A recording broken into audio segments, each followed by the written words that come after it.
have y'all heard that the Flash flop? Flash ain't been doing too well. I have talked about this extensively, and I don't even think this has all that much to do when it comes to Ezra Miller. But there are so many reasons why the Flash has not been successful. Let me explain to y'all the 5 reasons in order why I believe the Flash has not been successful. And I'm going to go in order. Matter of fact, no.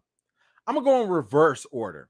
And I'm going to go from the least important reason to the number 1 reason the Flash has not done very well in the box office. The number 5 reason, the poor handling of the Ezra Miller situation.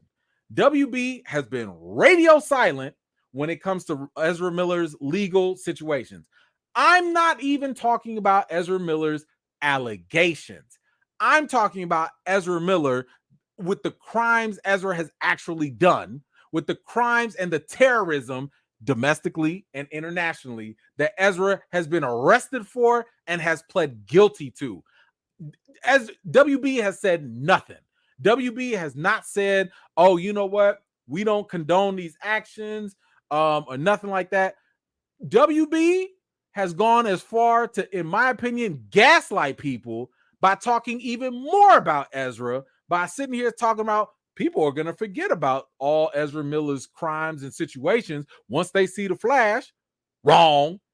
People are going to love Ezra Miller. We don't want people to pile on Ezra Miller.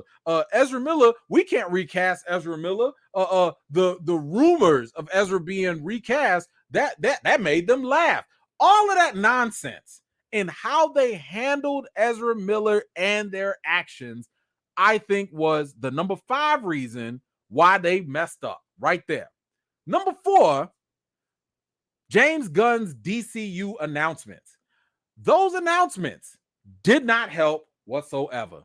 Now, I understand why he made those announcements. He had to make the announcements. Every other day, ever since this man got announced, him and Peter Safran to take over DC, all you saw was hashtag fire James Gunn, hashtag bring back the Snyderverse, hashtag blah, blah, blah, all that. He was getting nothing but hate, all this vitriol.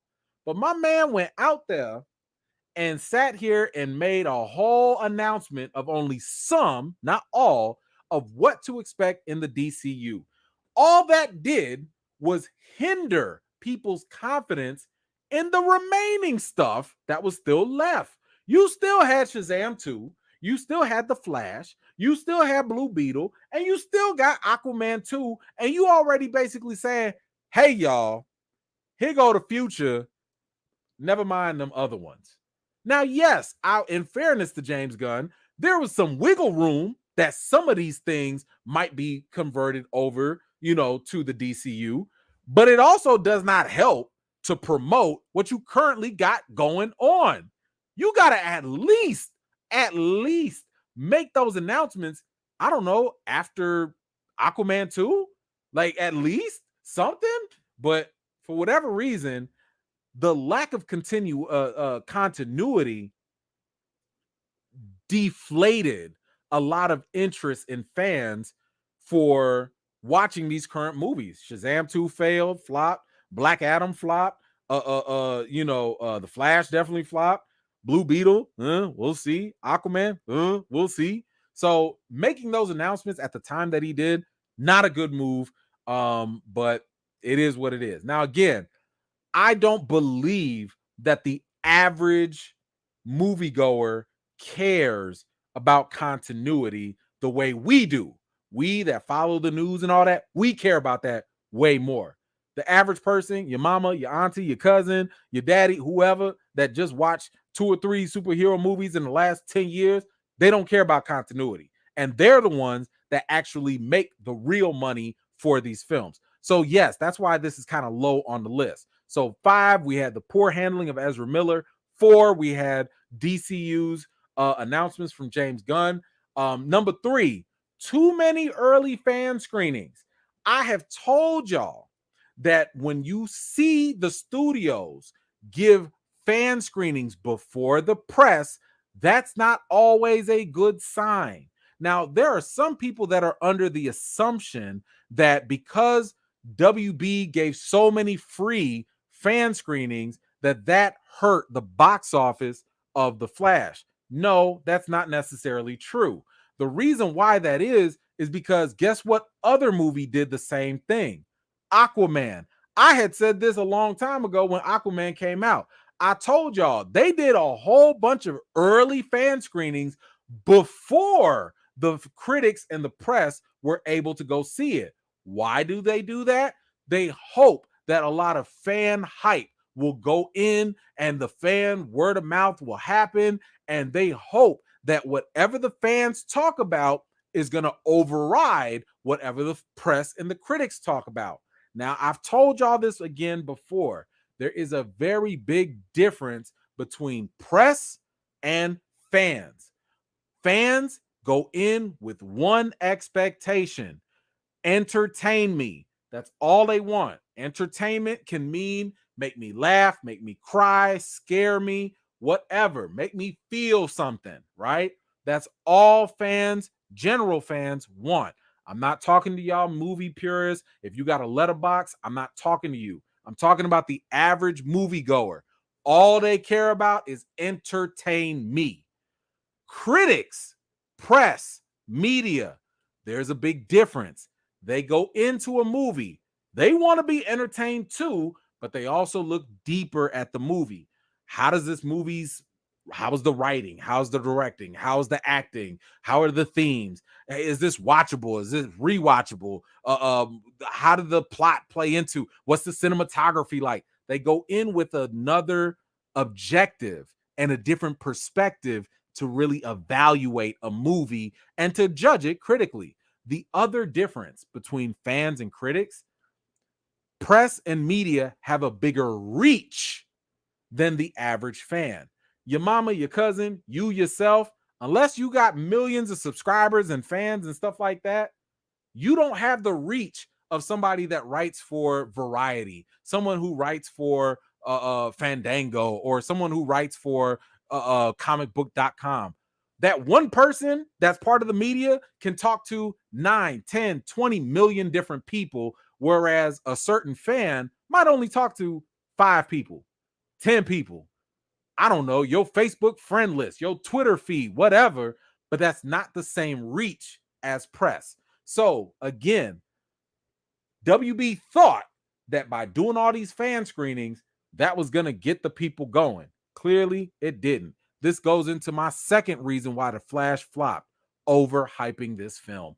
The marketing in this movie was terrible. You went out of your way, James Gunn, David Zaslav, to say that The Flash was one of the greatest superhero movies ever. Are y'all out your mind? Are you out your mind? Let me be clear. I'm a James Gunn fan. I like James Gunn. I think James Gunn I like his movies, right? But as a fan of James Gunn, I can also criticize with love that he's not really the best executive yet. He's doing certain things that don't really gel with a successful executive yet. When was the last time y'all ever heard Kevin Feige come out and say, this movie is going to be one of the best ever? I'll wait.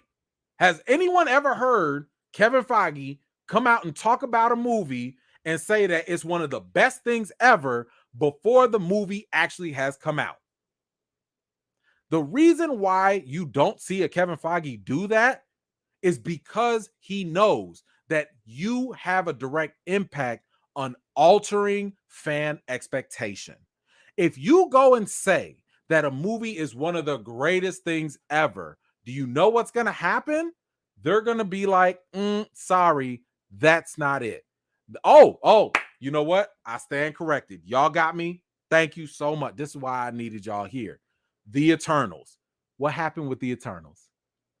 What happened with the Eternals? Kevin Feige did come out and he opened his mouth. Now, I don't know. I forgot the quote, but he did come out and praise the Eternals early. You guys are right. Thank you. Thank you. This is why I like the E-Fam. He did come out and talk about the Eternals. And what happened? That backlash did not work well, did it? Because while they sitting here talking about Eternals was that great, people was like, Yeah, all right. Yeah, all right. That didn't work. Again, it alters expectations when you go out there and pre-hype something beyond what it is. Now, it'd be different if my man waited, saw everybody loved it, and then you can come and say, hey, this was one of the best things ever. That's fine. That's fine. But to say it ahead of time, y'all went out there. James Gunn went out of his way to say The Flash was one of the greatest ever. David Zaslav, the head of WB, went out there and said that it was also one of the best that he had ever seen, whatever that means. Y'all went and sent a secret copy to Tom Cruise, who loved the movie. Y'all sent it to Stephen King, who went and raved about the movie. I believe y'all actually gave Jaden Smith, I want to say, to go see the movie. I don't care what Jaden Smith got to say. I don't care what Stephen King got to say. What? Tom Cruise? Okay, shout out to Tom Cruise, but so y'all went out y'all way to hype up this movie like that? Well, guess what? It came back to bite you in the butt. So anyway, the overhyping was never a good thing in that case. But you also have the number one reason. So just again, quick recap. Poor handling of Ezra Miller. Gunn's way too early announcements of the DCU. Too many fan screenings before giving it to press. Overhyping the movie, which altered people's expectations. But the number one reason why The Flash has flopped, the number one reason is because the movie is just not that good. I've told y'all this before. Winning solves everything when it comes to movies. If you have poor quality, you're going to have poor word of mouth. And this movie had so much superficial fan service. It had superficial plot devices that were going on. It was not enough to get the people that did go pay their money to watch to go home and to tell people, hey, this movie's great. Y'all should go see it. This movie didn't have enough by itself to stand on its own legs, because y'all have seen that if a movie, even if it gets trashed by critics, even if it gets trashed, if people think the movie is good quality, if they think they've been entertained, they will go rewatch the movie, they'll go pay money to see it, and they will go have their friends and family come and see that as well. This movie did not do that. So if the movie can't stand on its own two legs, all that other stuff, Ezra, hyping, marketing, fan screen, all that other stuff don't matter. Your movie just didn't do a good job, and it wasn't made very well. It happens. It happens. But I'm not here for all the excuses people make for The Flash and be like, oh, well, studio this, or oh, fans that, or oh, critics that. Nah, because if the movie was that good, people would just go watch it and they'd be talking about it. And right now, that ain't happening. But now, let's actually get to what's really going on with The Flash. Y'all, this is bad. It's so bad. It's so bad. The Flash has one of EU's worst box office openings. One of the worst. Y'all, this is so not good. It says here that the only DCEU movies to earn less than The Flash in their domestic opening weekend is Shazam, Birds of Prey, Shazam 2, The Suicide Squad, and Wonder Woman 84, with the latter two at the height of COVID competing with simultaneous HBO Max releases. In other words, The Flash could not compete with the worst movies of DCEU or the movies that had simultaneous releases on HBO Max and theaters, and the movies that were released during a whole pandemic and people wasn't coming out to see movies.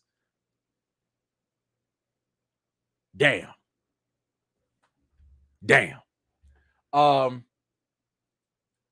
It does not end there. It does not end there. The Flash box office suffers a second weekend drop that's nearly as bad as Morbius. First of all, they bogus as hell for this thumbnail. Shout out to Screen Rant for that thumbnail. It says The Flash suffered a worse than expected 73% drop that landed at number 3 on the weekend's chart, which is nearly as brutal as a 73.8% drop of Morbius. Now, let me explain the drop in case if people don't understand. Most movies have a drop anyway. In the first week, you will have a movie make whatever money it makes. Let's say it makes $100 million, right? The next week, it's very rare that movie is going to make even more money because you're going to have the diehard people watch it in the first week. The second week is always, usually, inevitably going to drop. The question is, how hard does it drop? Now, if you only drop by like 90%, or I'm sorry, like 10% or something like that, that's not bad. Oh, so instead of 100 million, you made 90 million or whatever. That's not bad. It's okay if it has a small drop. But if that drop is huge, that means don't nobody want to come see your movie. 70%?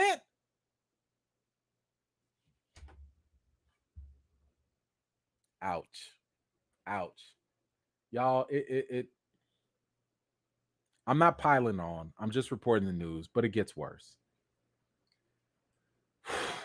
I have never seen this. Let me just make this clear. I have never seen a movie, especially a comic book movie, in all my years of watching movies and being a critic and following movie news. I've never seen this happen to a movie. I've never seen this happen. But y'all, they literally had a straight up flash sale. Yes, that's right. They waved the white flag at the box office by offering a 2-for-1 ticket deal after just 10 days in the theater. Y'all, they had a whole BOGO sale on the Flash in the second week. Jesus. They said, please bring somebody. They said, please, sir, bring a friend.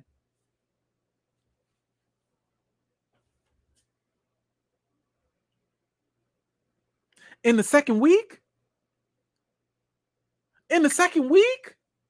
Like, if you told me that the Flash has been out for like 2-3 months, and right before it go on VH1 on video, or if you told me in the second, third month or whatever, they doing a last minute sale, okay, cool. I get that. That's cool. In the second week?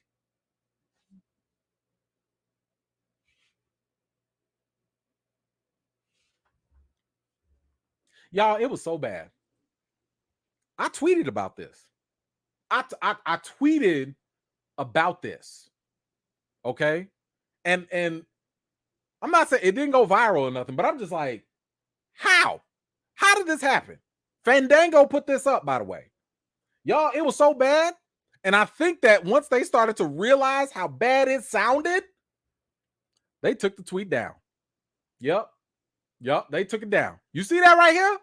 Deleted by the author. You know who deleted it? Fandango. Fandango was like, yeah, this is bad. Yeah, we thought this was cool. We thought it was cool. They deleted it.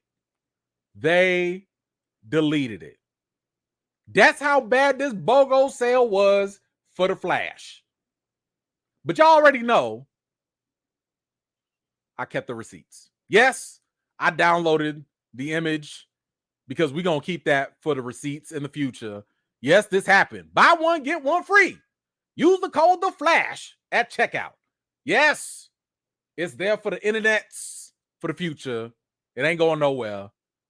The internet never, ever forgets. I just want y'all to know I'm not going to forget.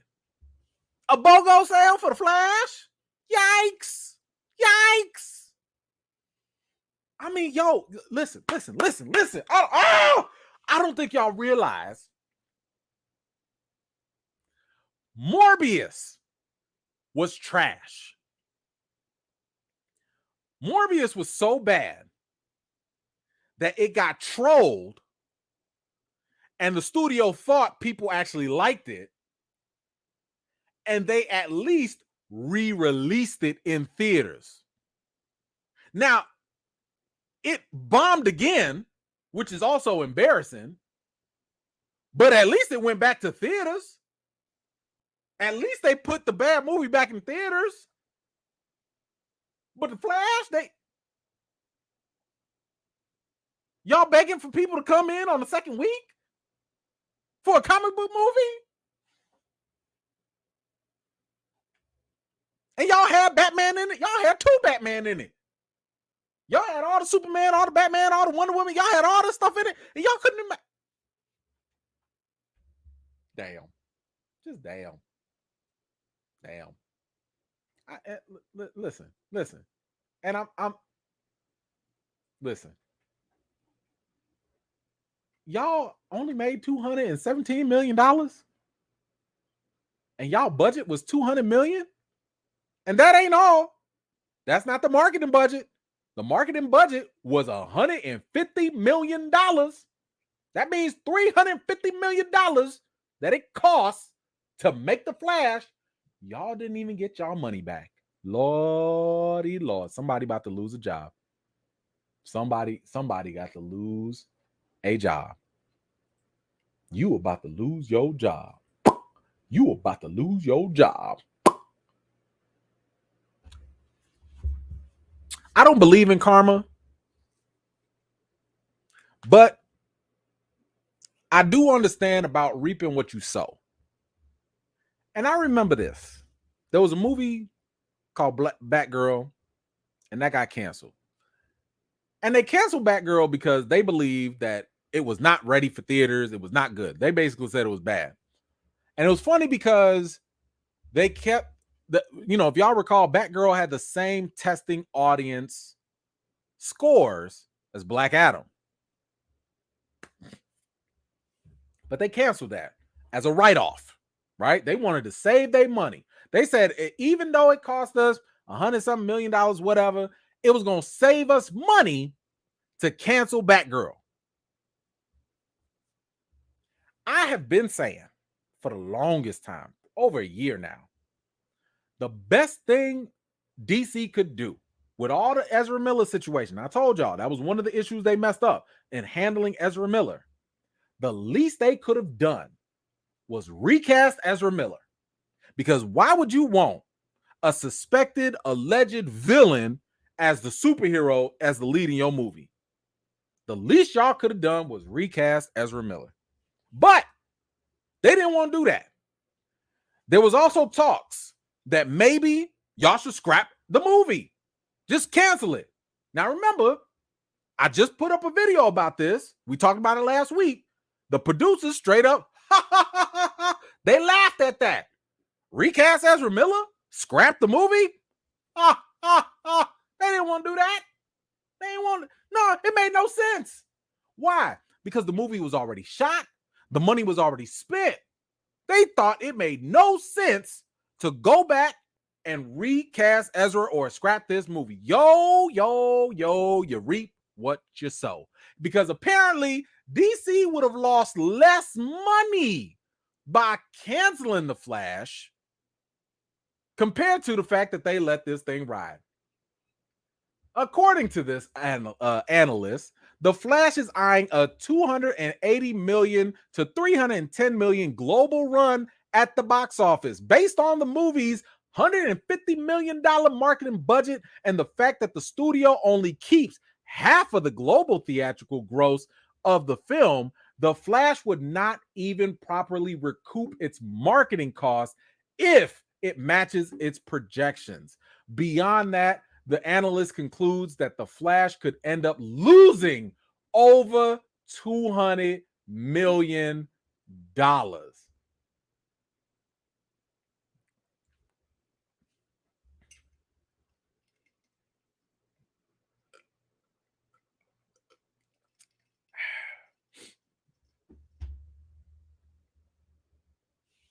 That would have been a nice tax write-off, don't you think?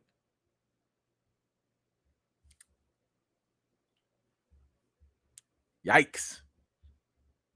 Y'all would have saved money. Y'all would have saved money by canceling the Flash. Didn't I say not too long ago? I brought up the example of what happened with Sonic the Hedgehog. The studio dropped that trailer. We saw that boo-boo, ugly-looking Sonic. We said, oh, hell no. Nah. And the studio was like, okay, you know what? We're going to listen to y'all. We're going to be like, let's go ahead and change this up. That costs more time. That costs more money. They had to go back to the drawing board. They fixed it. Sonic was a success. So good that they went ahead and made a sequel. Why? Because they listened to the people, and because nobody was going to go watch that ugly Sonic. Nobody. We can make fun of ugly Sonic now because of the joke, but nobody was going to watch that ugly Sonic if that had came out for real. Can you imagine what it would have been like if they had just put Grant Gustin in as Flash? You think anybody would have blinked? You think anybody would have cared? Do you think anybody would have been like, that's not Ezra Miller? I refuse to go watch this Flash. Ezra, all the way. 10 people would have said that. All 10. That's it. Everybody else would have been like, Michael Keaton and the Flash? I'm there. Let's go. So, yes, there is something how listening to the fans can sometimes work.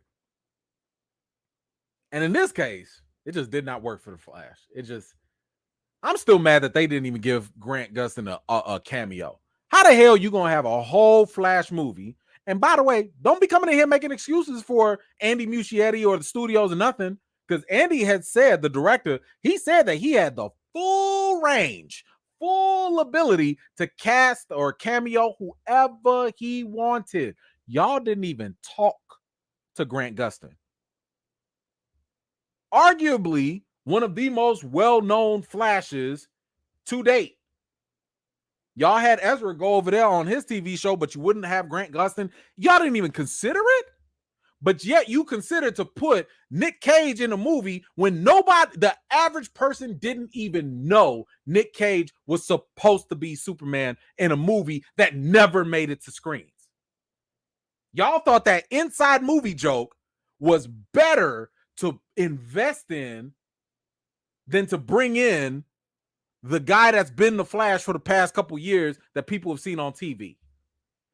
Y'all thought it was a better decision to put a whole bunch of Superman up there instead of bringing Flash in a Flash movie. This is why I have trust issues. Oh, is it a deleted scene? Okay, y'all telling me it's a deleted scene? Okay, cool. Even then, y'all shot it and you deleted it? That's even worse. I'm sorry. Whatever. It's a problem. It's a problem either way, no matter how you slice it. It's a problem. Oh, I'm sorry. We're not done. I know. We were almost done. But y'all, if making not enough money, it was bad enough that this movie would have been better off had it been canceled. It's bad enough that y'all had to have a whole Flash sale for a Flash movie. But y'all, how the hell are you going to get bootlegged on Twitter? Because apparently 1.7 million people watched the full Flash movie on a bootleg that leaked on Twitter. All 2 hours and 24 minutes of the Flash made their way onto Twitter. The user that was responsible for uploading the movie has since had their account suspended, with the film taken off the platform, but not before the leaked Flash got 1.7 million views. Like at this point, I'm almost sad because I feel like this is like abuse. This got to be cinematic abuse. Y'all remember that clip from The Simpsons when they was beating up that fake Krusty the Clown or whatever? Like, stop it. He's already dead. Stop. He's already dead. Like, That's all that came into my mind. I'm like y'all not gonna stop beating up on the Flash? Y'all not gonna leave him alone? Like, he already dead. It's done for. It's not. And then y'all had the nerve to bootleg it? Lord Jesus. Ooh. That's a mess. And then listen, I really want this to end. I really want it to end. But it's not my fault all this news is happening. It's not my fault. But y'all, The Flash is about to go on VOD like ASAP. According to this, The Flash DVD and Blu-ray release is estimated for September 23rd, 2023, and available on digital HD on Amazon Video and iTunes on July 18th. Lord, this just came out on June 16th. June 16th. And it's already going to go on DVD. It's already going to go on virtual, on VOD. That soon? Look at this. Look at this. Flash to release on iTunes next month.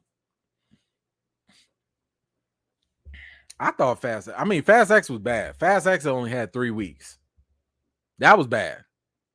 Now, I don't think The Flash is as bad as Fast X. But 4 weeks?